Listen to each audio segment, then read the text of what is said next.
नमस्कार। Bapi learning academy में आप सभी सुनने वाले श्रोताओं, मेरे छात्र छात्राओं तथा मेरे शुभचिंतक सभी को हार्दिक स्वागत है। श्रोताओं, आज मैंने हिंदी विषय को लेकर आपके सामने में थोड़ा बहुत चर्चा करूंगा और आज का मेरा चर्चा का विषय होगा क्लास 8 के पल्लव भाग 3 के अध्याय 6 यानी कि भारतीय संगीत की एक झलक के बारे में थोड़ा बहुत जानकारी। तो चर्चा की और बढ़ने से पहले मैं आपसे फिर से अनुरोध करता हूं, अगर आपको मेरा ये वीडियो अच्छा लगे तो बहुत बहुत शेयर कीजिए, सब्सक्राइब कीजिए और अपना कमेंट्स बॉक्स में लिख भेजिए ताकि मैं अगली वीडियो में अच्छी तरह से वीडियो बना सकूं। तो देरी ना करते हुए चर्चा करते हैं आज का चैप्टर यानी कि क्लास 8 के हिंदी भाग 3 के भारतीय संगीत की एक झलक। श्रोताओं, देखिए, अभ्यास माला में 1 नंबर क्वेश्चन पर दिया गया है कुछ ऑप्शन, इसका सही जवाब देना है। लिखा है, दिल हुम करे घबराए बरसाए, इस गीत के रचयिता कौन है? सही जवाब होगा भूपेन हजारिका। अकबर के राजदरबार के संगीतज्ञ कौन थे? सही जवाब होगा तानसेन। भारतीय संगीत की शुरुआत कब हुई थी? इसका सही जवाब होगा वैदिक युग में। पंडित रविशंकर किस वाद्य के श्रेष्ठ कलाकार है? सितार के।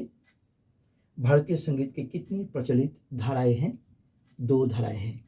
तो ये थे कुछ ऑप्शन वाले सवाल के जवाब। अब हम आपको उत्तर देंगे क्वेश्चन नंबर 2 के। आचार्य सारंगदेव के अनुसार संगीत की परिभाषा क्या है? यहाँ देखिए, इस पर आंसर दिया हुआ है। आचार्य सारंगदेव के अनुसार संगीतम वाद्यम तथा नित्यम त्रयम संगीत मुच्यते, यानी कि अर्थात गीत, वाद्य और नृत्य, इन तीनों कलाओं को एक साथ संगीत कहा जाता है। अभी दूसरा क्वेश्चन है, भारतीय शास्त्रीय संगीत की कितनी धाराएं हैं और वो क्या क्या है? भारतीय संगीत शास्त्र की 2 धाराएं प्रचलित हैं। एक है हिंदुस्तानी अथवा उत्तर भारतीय संगीत की प्रचलित धारा और दूसरा है दक्षिण भारत संगीत की धारा। ये क्या क्या है? इसमें दिया गया है, ये क्या क्या है? हिंदुस्तानी यानी कि उत्तर भारतीय संगीत की धारा और दूसरा है कर्नाटकी अर्थात दक्षिण भारतीय संगीत की धारा। हिंदुस्तानी संगीत की धारा असम, बंगाल, बिहार, उड़ीसा, उत्तर प्रदेश, हरियाणा, पंजाब, राजस्थान, मध्य प्रदेश, महाराष्ट्र, गुजरात और आदि स्थानों में ये धाराएं प्रचलित हैं। और दूसरा यानी कि कर्नाटकी संगीत धाराएं तमिलनाडु, आंध्र प्रदेश, कर्नाटक, केरल आदि स्थानों में प्रचलित है। तो ये थे दूसरा क्वेश्चन की उत्तर। अब हम आपको बताएंगे हिंदुस्तानी संगीत की धाराएं प्रचलन कहाँ है। अभी मैंने हिंदुस्तानी संगीत की धाराएं प्रचलन के बारे में बताया है। दक्षिण भारत की संगीत क्या है? इस धारा की संगीत कहाँ प्रचलित है? दक्षिण भारत की संगीत है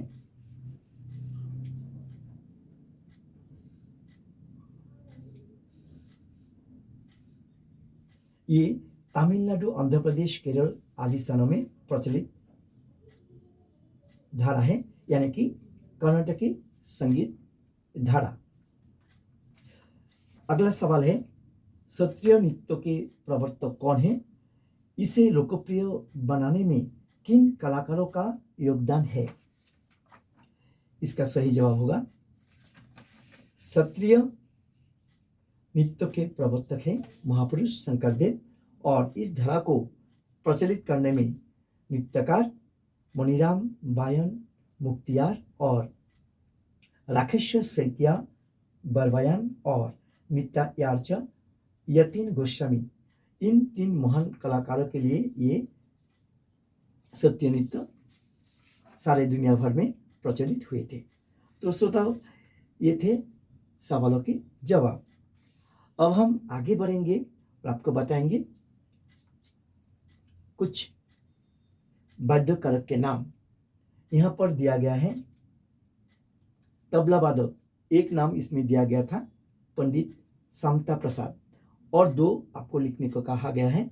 तो तबला वादक बहुत सारे हैं, हमारे भारत में प्रसिद्ध तबला वादक बहुत सारे हैं। इनमें से 2 का नाम है उस्ताद जाकिर हुसैन, उस्ताद अल्लाह रखा। 2 सरद वादक उस्ताद अली अकबर खां, अमजद अली खान और आयन अली खान। शहनाई वादक अनंतलाल अली अजगर हुसैन खान। सितार वादक पंडित रविशंकर और विलायत रामन। बांसुरी वादक जैसे कि पंडित हरिप्रसाद चौरासिया, पान्नालाल घोष, विलायत खान। ऐसे बहुत सारे बांसुरी वादक, सितार वादक, शहनाई वादक, सरद वादक, तबला वादक हमारे भारत में हैं, लेकिन सबका नाम यहाँ पर नहीं लिया गया है। केवल प्रसिद्ध 3 दिन के नाम मैंने अभी उल्लेख किया है। श्रोताओ, अब हम आपको एक विशेष ग्रामर के बारे में बताएंगे। ये देखिए,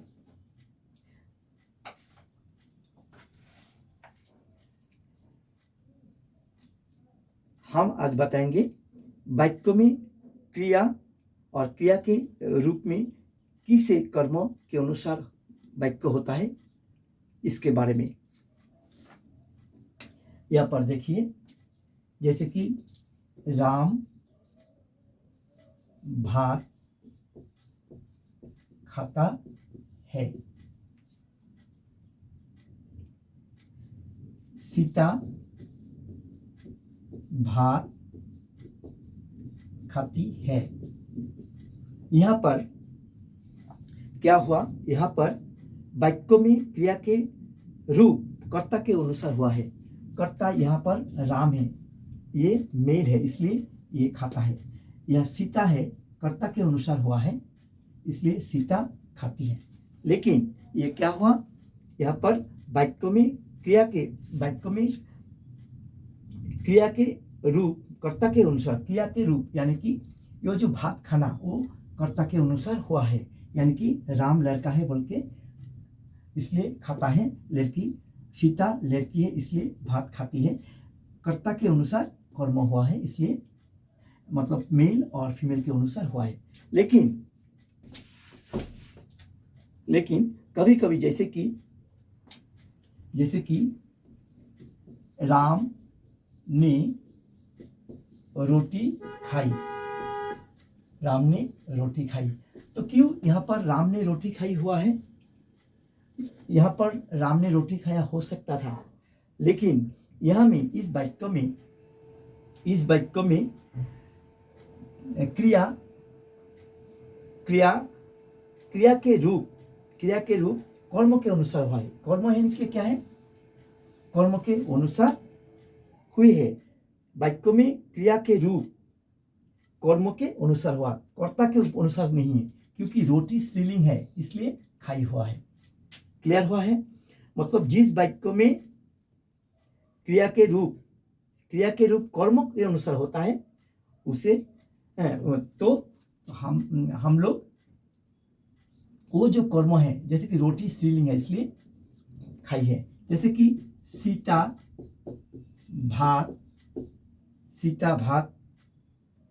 ने भात खाया, तो सीता ने भात क्यों नहीं खाई, हम लोग क्यों नहीं लिखा? थोड़ा आगे में मैंने कहा था सीता भात खाती है, तो आप यहाँ पर सीता ने भात खाया, इसमें प्राधान्य दिया गया है कर्म को, यानी कि क्रिया का रूप कर्म के अनुसार। कर्म क्या है, यहाँ पर भात का ऊपर में केंद्रीभूत हुआ है, इसलिए भात खाया, सीता ने भात खाया, लेकिन आगे में था सीता भात खाती है। भात का ऊपर में प्राधान्य, कर्म के ऊपर प्राधान्य नहीं था, सीता के ऊपर था, क्योंकि सीता क्या थे? सीता लड़की, इसलिए कर्ता के अनुसार क्रिया का रूप हुआ है। तो क्लियर हुआ? अगर कर्ता के अनुसार होगा तो ये मेल होने से मेल के हिसाब से होगा, फीमेल होने से फीमेल के हिसाब से होगा। जैसे कि राम भात खाता है, सीता भात खाती है, लेकिन यहाँ पर राम ने रोटी खाई और सीता ने भात खाया।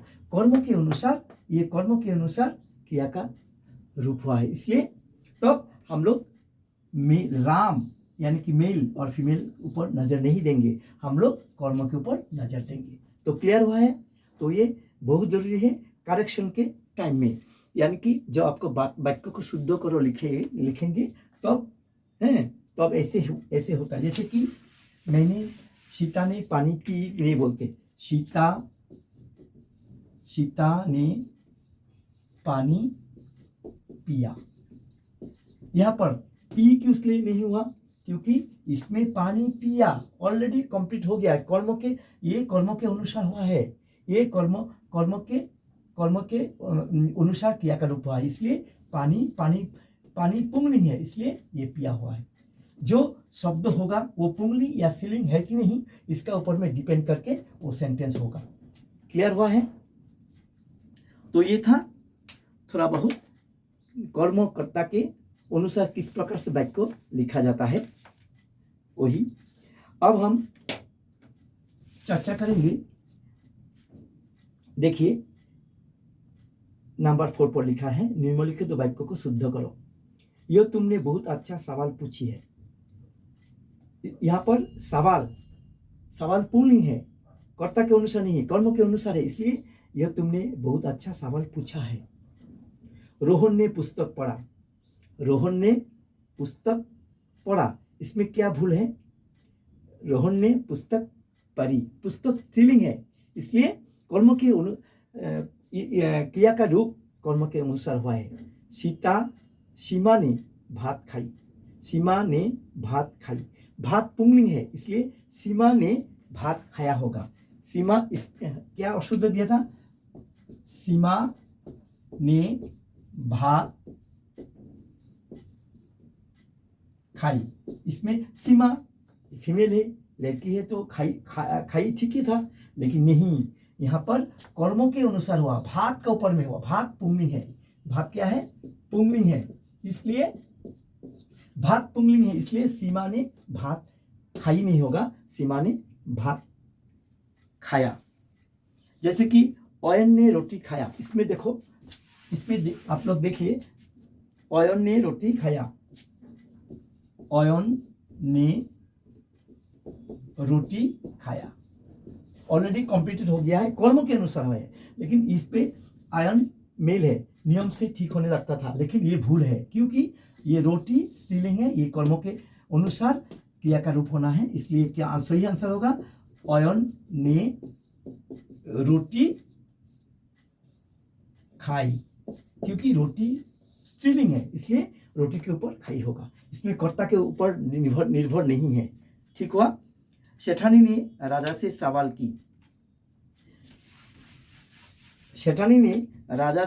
की, तो इस पर भी देखिए कर्ता के ऊपर निर्भर नहीं है, कर्मों के ऊपर। कर्म क्या है? सवाल पूछा, सवाल किया, सेठानी ने राजा से सवाल किया। तो श्रोताओ, ये था आज का हमारा चर्चा का विषय, और आज हमने आपके साथ चर्चा किया था क्लास 8 के चैप्टर 6 भारतीय संगीत की एक झलक के बारे में थोड़ा बहुत जानकारी। श्रोताओ, आशा करते हैं ये एपिसोड यानी कि ये चर्चा आपको अच्छा लगेंगे, और अगले दिनों में भी मैं फिर से एक नई विषय को लेकर आपके सामने में उपस्थित होऊंगा। तब तक के लिए मैं बाप्पा दी आपसे इजाज़त चाहता हूँ। नमस्कार।